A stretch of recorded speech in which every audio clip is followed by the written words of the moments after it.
Bank Indonesia atau BI mengakui kalau ketidakpastian di global masih ada ke depannya. Salah satunya disebabkan masih tingginya suku bunga di sejumlah negara lain, termasuk di Amerika Serikat.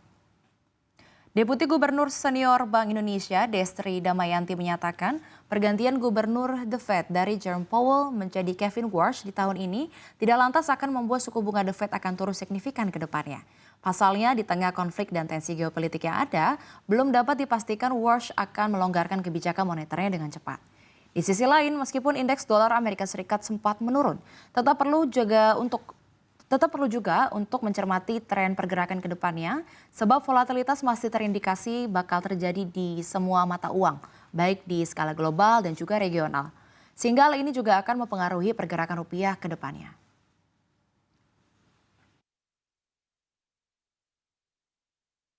Domestic economy ini sebenarnya sudah mulai kelihatan turning point-nya.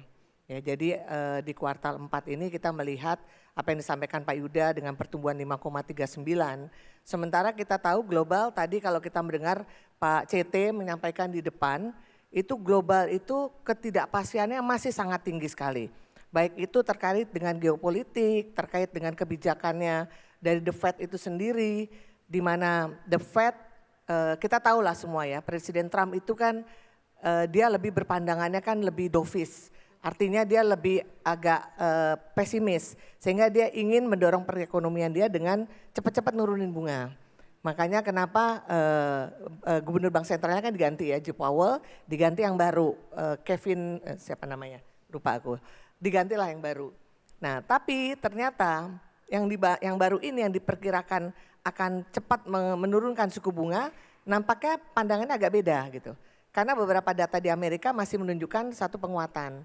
Sehingga market juga melihat, wah kayaknya Amerika nggak akan secepat itu nurunkan suku bunga. Nah jadi artinya kita masih akan menghadapi suku bunga tinggi di luar, khususnya di Amerika. Ya, terlepas dari DXY tadi disampaikan oleh Frisa melemah, ia hari ini berada di 96 indeksnya DXY. Tapi dolar itu sama juga, dia pernah turun sampai 90 dalam beberapa bulan terakhir, tapi kemudian naik 2-3 hari yang lalu naik sampai 97. Jadi bayangkan kalau itu dalam persentase sudah berapa besarnya dari yang bawah mungkin 93 lah ya di dalam tempo 3 bulan 4 bulan yang lalu. Sekarang ini sempat naik 98 mendekati 98 sekian tapi kemudian turun lagi di 96.